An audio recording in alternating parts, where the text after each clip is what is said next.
네, 오늘 10월 20일 화요일입니다. 국내 주식 동영상 녹화 방송 시작해 보도록 하겠습니다. 오늘 장 초반에 전일 워낙 나스닥뿐만 아니라 미국 증시가 조금 하락으로 시작해서 하락으로 마감을 했기 때문에 우리나라 증시도 좀 약하게 시작하지 않을까라는 생각을 가져봤는데 오늘은 한번 특이하게 60분 봉으로 한번 시장을 볼게요. 이게 오늘 코스피의 60분 봉 흐름입니다. 사실 1시까지 굉장히 많이 힘드셨을 것 같다라는 생각을 가지고 있고 저 또한 굉장히 시장이 오늘은 굉장히 혼돈스러웠습니다. 자, 제가 왜 오늘 혼돈스러웠는지 오늘은 특별하게 요것 좀 보여드리도록 할게요. 이게 시간대별 투자자 매매 동향입니다. 외국인만 제가 지금 차트를 켜놨는데요. 자, 코스피를 보시게 되면 처음부터 코스피를 강하게 사줬는데 주가는 오히려 떨어졌죠.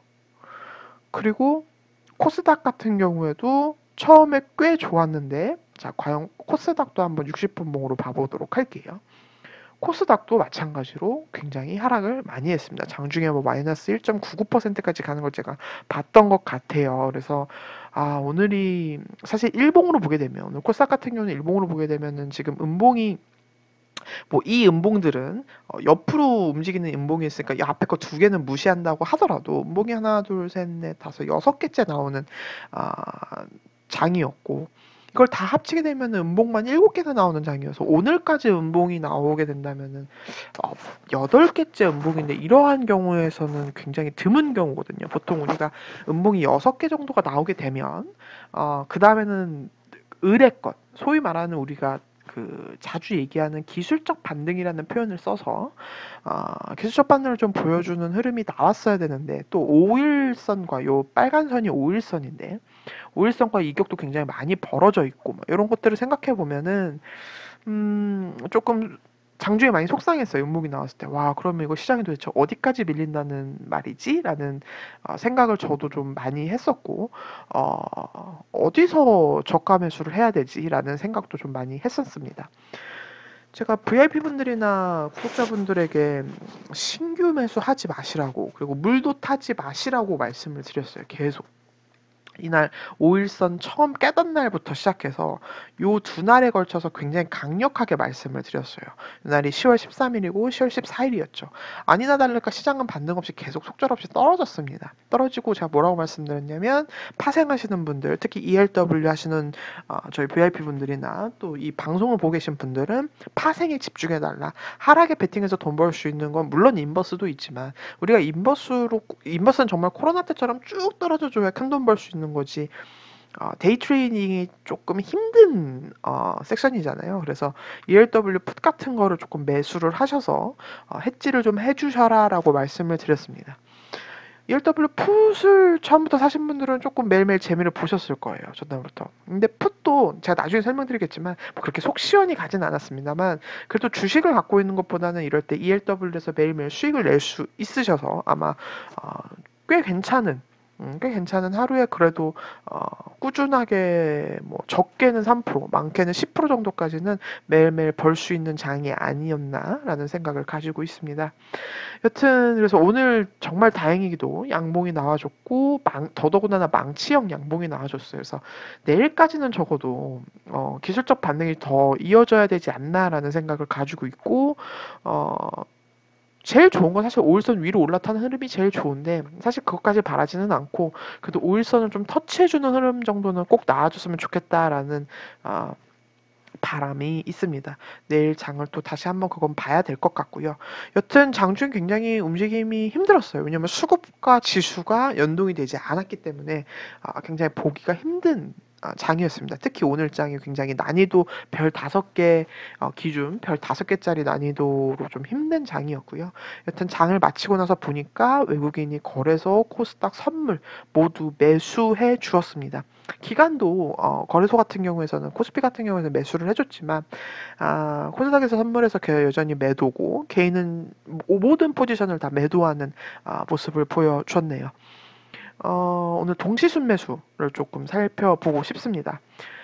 동시순 매수 보시게 되면은 오늘 20일 것만 보게 되면 역시 부동의 삼성전자. 그나마 우리나라 장이 오늘 코스피 같은 경우엔 0.5% 상승한 2358선 지나가고 있고, 코스닥 같은 경우에서는 0.29% 상승한 824선을 지나가고 있는데요. 삼성전자 차트를 한번 보실게요. 삼성전자 차트를 한번 보시면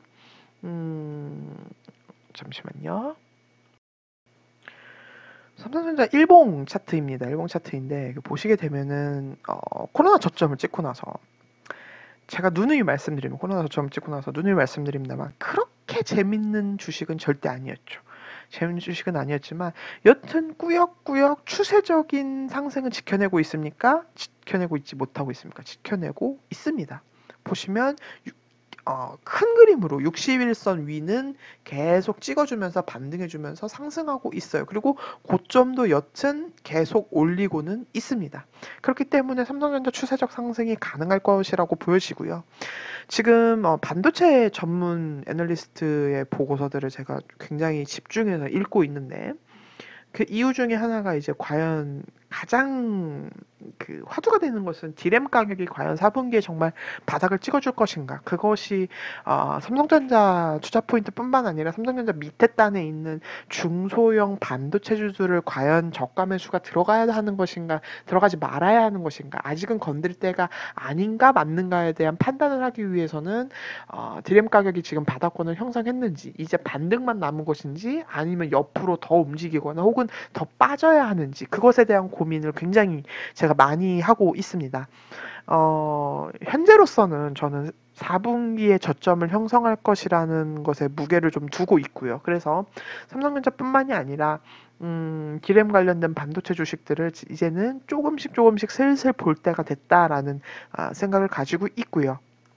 또 삼성전자 같은 경우에는 수급을 보시게 되면, 제가 저번에도 삼성전자 한번 브리핑해드리면서 말씀드렸지만 10월 6일부터 시작해서 기관과 외국인의 조금 집중된, 특히 외국인의 러브콜을 굉장히 많이 받고 있는 게 삼성전자입니다. 그래서 우리나라 대표 주식 삼성전자를 담고 있다는 것 자체가 그래도 코스피 시장을 어느 정도 방어해 줄 거라라는 생각을 가지고 있고, 제가 앞서 말씀드려서 지수는 좀 코스피 지수가 많이 떨어졌습니다만, 제가 ELW 풋에서 생각보다 지수가 떨어진 거 대비 그렇게 큰 재미를 못 봤다라고 말씀을 드렸는데, 그 이유 중에 하나가 삼성전자가 그래도 이렇게 버텨주는 흐름이 나왔기 때문에 시장 급락, 그 소위 말하는 급락이라고 하면 막 하루에 2% 3%씩 빠지는 코스피 단에서 그런 급락을 우리 삼성전자가 좀 방어해주지 않았나라는 생각을 가져봅니다. 그래서 삼성전자 같은 경우는 여전히 저 투자 의견 매수고요. 지금 69,000원인 상황에서도 저는 매수입니다. 주봉을 봐도 월봉을 봐도 지금은 매수라고 외치는 게 저는 맞다라고 생각이 들고요. 모아가시는 분들은 차분히 모아가셨으면 좋겠고요. 또 동시순매수 다른 거 보면은 뭐 정말 오랜만에 올라왔어요. 뭐 NC소프트라든지, 또 최근에 이제 LG화학을 피해서 대형주 단에서 SDI로 넘어오는 기관이나 개인분들이 굉장히 많다라는 기사도 읽었습니다. 저는 나쁘지 않은 선택이라고 보고요. 종목 보시게 되면은 여튼 뭐 외국인들도 최근 들어서 뭐 파는 날도 있지만, 중요한 건 늘 이거죠. 파는 양보다 사는 양이 많은 게 중요한 거예요. 자, 3일을 연달아 팔았지만 어때요? 하루 만에 그것보다 훨씬 더 많은 양을 사버리죠. 여기도 35,000주를 팔았지만 69,000주를 사는 등, 이런 것들이 중요한 겁니다. 수급이 과연 매수로 쌓이느냐 안 쌓이느냐, 그것이 그 종목의 수급이 좋다 나쁘다를 증명할 수 있는, 선택할 수 있는 하나의 단서인데, 지금 여튼 삼성 SDI 같은 경우도 굉장히 잘 흘러가고 있고, 수급상에서 흘러가고 있고, 다만 이제 월봉을 보시게 되면 아직은 5일선 위에 있습니다만, 솔직히 조금 불안한 모습은 사실이에요. 그리고 주봉 같은 경우도 보면 이미 5일선 무너져서 지금 주봉상 21선 지지를 하냐 마냐를 보고 있고, 또 일봉상에서는 더 안 좋죠. 일봉이 제일 안 좋습니다. 일봉부터 어느 정도 정리가 돼줘야 되는데, 오늘 5일선 위로 올라오는 흐름입니다만은 기본적으로 아직도 5일선, 21선, 61선이 다 역배열 상황에 있기 때문에 절대 삼성 SDI를 지금 당장 오늘 사시면은 뭐 지금 단기적으로 수익 얻으실 수 있습니다라는 말씀은 저는 솔직히 절대 못 드립니다. 차트 자체가 지금 2차 전지단이 절대 좋지 않습니다. 솔직히 말씀드리면 나쁩니다. 좋은 편이 아니에요. 다만 제가 말씀드리죠. 내년 상반기 가서 여러분들이 그러니까 저는 그렇게 생각해요. 지금 만약에 2차 전지를 갖고 있지 않으세요. 갖고 있지 않다면 저한테 그런 질문 하실 수 있어요. 그럼 나 2차 전지 사야 돼요?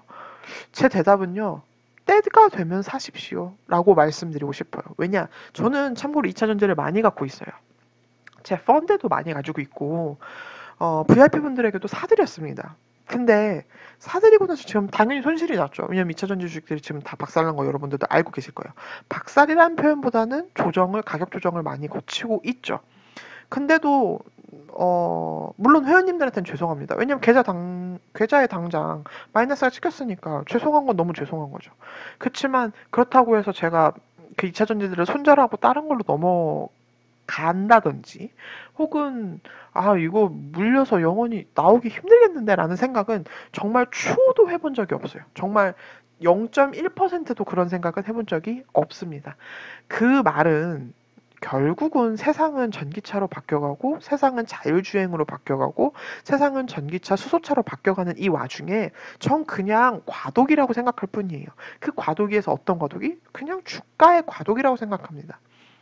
그럼 이제 LG화학이랑 삼성 SDI는 배터리를 만들지 않나요? 이제 사람들이 더 이상 전기차를 안 타나요? 전기차가 무슨 유행이던가요? 우리가 옛날에 신고 다녔던 한 20년 전, 15년 전에 유행했던 힐리스 같은 그런 유행 신발이었던가요? 아니죠. 전기차는 산업의 변화고 혁신입니다. 이쪽으로 매기가 쏠리는 거는 이제 그 누구도 막을 수가 없어요. 휘발유차에서 전기차, 수소차로 가는 흐름은 그 누구도 막을 수가 없습니다. 다만 주가는 과도기가 있어야죠. 왜? 이 세상에 평생 오르는 주식도 없고요. 이 세상에 평생 떨어지는 주식도 없습니다. 너무나 당연한 이치죠. 많이 올랐으니 조정을 받는 것은 당연합니다만 그 조정장에서 모아갈 것인지 아니면 난 나중에 다시 2차 탄력을 받을 때 그때 뭐 조금 더 지금보다 훨씬 비싸더라도 난 그때 살래 라고 하는 거는 투자자 여러분들의 선택입니다. 뭐 제가 지금 사시라 마시라라고 말씀드리는 것보다는 그거는 여러분의 성향에 맞추셔서 가져가시면 되는 거고 저는 저의 의견을 말씀드리는 것 뿐입니다. 그리고 저는 펀드에 여전히 2차 전지 주식을 제가 사고자 했던 포션만큼 가지고 있습니다. 그리고 일부 현금 갖고 있는 것들을 만약에 이 주식들이 2차 파동을 간다라고 한다면 전 충분히 더 사고 싶은 마음도 굉장히 큽니다. 라는 것을 다시 한번 전해드리고 싶고요. 또 특징주라고 한다면 SK바이오팜은 절대 빼놓고 갈 수 없겠죠.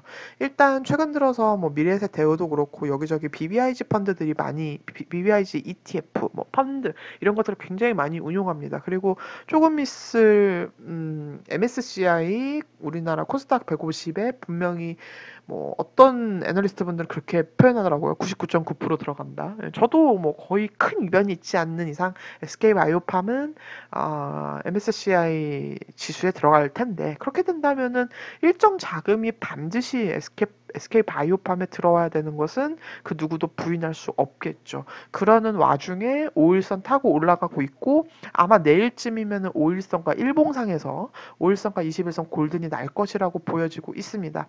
주봉 같은 경우에도 가까스로 이제 5일선으로 이제 가까스로 올라온 모습이에요. 그리고 보시다시피 삼성전자 마찬가지로 9월 말부터 시작해서 삼성전자 같은 경우는 이제 10월 8일부터 본격적인 매수가 들어갔는데 사실 SK바이오팜은 9월 말부터 꾸준한 외국인의 지금 매집이 들어오고 있어요. 연기금은 최근 들어서 한 10월 5일부터 조금 매집이 들어오고 있고 이렇게 해서 큰 손들이 들어오고 있다는 것은 아마 좀 대형주 좋아하시는 분들이고 대형주에 관심이 많으신 분들이라면은 이 사실은 많은 분들이 알고 계실 거라고 생각이 듭니다. 그래서 SK바이오팜은 제가 사실은 정말 바이오 주식 잘 소개 안 하고 제약바이오에 대한 선호도가 굉장히 적은 사람임에도 불구하고 좀 안정적으로 바이오 주식을 갖고 가고 싶다라고 한다면 제일 먼저 머릿속에 떠오르는 삼형제가 SK바이오팜, 삼성바이오로직스, 셀트리온 삼형제가 생각이 나는데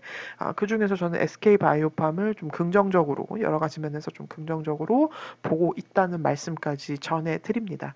어, 이제 우리가 생각해봐야 될 건, 과연 내일 코스닥과 코스피에서 조금 더 반등이 있어줄 것인지, 그리고, 최근에 이제 외국인의 수급을 한번 보게 될게요. 왜냐하면 우리나라 환율이 지금 좋아지고 있는데, 정말 안타깝게도 외국인의 수급이 들어오지 않고 있어요. 그러니까 우리가 기대했던 것만큼 들어오고 있지 않고 있죠. 특히 이제 10월 1일부터 한번 살펴보게 되면, 물론 이 모든 수급이 다 삼성전자로 간 것은 아니지만 대부분의 외국인이 코스피를 사주고는 있습니다만 꽤 많은 자금이 삼성전자와 SK 하이닉스로 쏠린 것은 누구도 부인할 수 없습니다. 코스닥 같은 경우에서는 개인들만 지금 매수를 해주고 있고 10월 들어서 선물 같은 경우에는 그래도 외국인이 매수해주는 모습이 좀 인상적이고 그래서 제가 다시 한번 말씀드린다만 최근 들어서 주가가 5일 연속 6일 연속 떨어졌음에도 불구하고 ELW 풋에서 그렇게 큰 재미를 못 봤던 이유 중에 하나가 삼성전자나 SK하이닉스의 매수가 들어오고 또 외국인들이 선물 매수가 들어와 주면서 시장의 일정 하방 지지를 굉장히 견고하게 해줬다라는 느낌을 제가 계속 받고 있습니다. 그래서 여러분들도 지금은 시장 급락을 예측하고 막 너무 무서워. 주식 이제 못하겠네. 더더군다나 우리나라는 3억 대주주 양도세까지 있는데 라고 생각하실 수 있는데 그런 조금 부담을 조금 덜어두시고 조금 시장을 그래도 조금 긍정적으로 제가 솔직히 말씀드리면 긍정적이보다는 좀 중립적인 시각을 가지고 그러면 어디서 하방이 지지가 되고 과연 상방은 어디서 막혀 있으니까 내가 그렇다면 박스권 매매를 한번 해봐야겠다라는 생각을 가지시면은 조금 현명한 투자 전략이 되지 않을까 싶습니다. 마지막으로 요거 하나만 소개해드리고 동영상 마무리 할 텐데요. 저희 카페 와 보시면은 제가 이제 구독 2개를 새로 시작했는데 조만간 중국주도 시작을 하나 할 거지만 그거는 시장은 좀 더 봐야 될 것 같고요. 우선 첫 번째 구독 같은 경우에서는 이제 ELW입니다. 요거는 좀 여러분들께서 요 글을 국내 주식 구독도 그렇지만 좀 글을 좀 잘 읽어주시고 구독을 하셨으면 좋겠어요. 여기 보시면은 제가 요것만 좀 설명을 드릴게요. 직장인이 아니신 분, 9시부터 장 시작까지 시장을 다 보실 수 있는 분, 그다음에 PC로 주식을 하시는 분, MTS 핸드폰으로는 한계가 있기 때문에 될 수 있으면은 ELW는 PC로 하시면 좋습니다. 그리고 1, 2개월간 꾸준히 교육받고 하루에 10%에서 20% 수익을 목표로 꾸준하게 매매하실 분에 대해서 제가 ELW 구독을 받고 있고요. 그리고 요거는 이제 제가 이제 처음이기 때문에 초급 졸업하기로 이제 올렸고 초급이 끝나게 되면은 다음엔 중급, 고급이 있을 예정입니다. 그래서 중급 같은 경우에는 제가 여기서도 말씀드렸지만 초보 같은 경우는 매일 10% 내기, 중수는 매일 20% 내기, 그다음에 고수 같은 경우는 매달 200에서 400% 내기 과정이 준비가 되어 있습니다. 그래서 요거를 조금 읽어보시고 혹시 관심이 있으신 분들은 카톡 주시면 되고요. 그리고 지금 이제 본격적으로 소개시켜드릴 거는 국내 주식 2선입니다. 국내 주식 2선 같은 경우는 제가 최근 들어서 이제 국내 3분기 실적을 발표하면서 기관 투자자 대상으로 IR을 진행을 많이 했죠. 그래서 저희 회사 직원을 파견을 해서 저희도 이제 IR을 많이 듣고 오고 각 회사 담당자들과 이제 뭐 미팅을 가져보기도 하고 이제 저희가 관심 있는 회사들이 몇 개 있어서 그 회사들과 이제 어떤 컨택을 가지면서 제가 일단은 지금은 두 종목이라고 말씀드렸는데 후보 종목군들을 공개 후에 차트가 완성되었을 때 종목 매수 매도를 진행하려고 한다고 말씀드렸는데 이미 한 종목은 진행을 해서 수익을 내고 빨리 치고 나왔어요. 그래서 그거는 그냥 단타로 제가 없었던 일로 하고 그러니까 소위 말해서 서비스로 드리는 종목으로 끝을 냈고 다시 후보 종목군들을 추려서 지금 두 종목을 진행할 건데 지금 후보 종목은 5종목이 있습니다. 제약바이오군에서 지금 한 종목이 있고요. 그리고 어, 반도체 단에서 지금 또 한 종목이 있고 그리고 여러 가지 기타 좀 소위 말하는 테마주는 아닌데 뭐 실적 테마주라고 봐야 될까요? 뭐 그런 것들을 해서 지금 한 4종목에서 5종목을 후보군에 두고 있고 차트가 준비되면 들어갈 예정이에요. 예전에는 사실 실적이 받쳐주면은 저는 실적이 너무 좋으니까, 그리고 모멘텀이 너무 좋으니까 차트를 무시하는 경향이 없지 않아 있었는데, 요즘에는 그럴 만한 시장이 아닌 것 같아서 굉장히 만만치 않은 시장이잖아요. 그래서 최대한 기술적인 분석도 조금 해서 최대한 여러분들이 좀 빠르게 수익을 내고 나오실 수 있도록 요번에 국내 주식 2선을 준비했고요. 그래서 요거 관심 있으신 분들은 카페로 들어오셔서 한번 봐주시면 될 것 같습니다. 오늘 동영상은 여기까지고요. 저는 내일 다시 찾아뵙도록 하겠습니다. 시청해주셔서 감사합니다.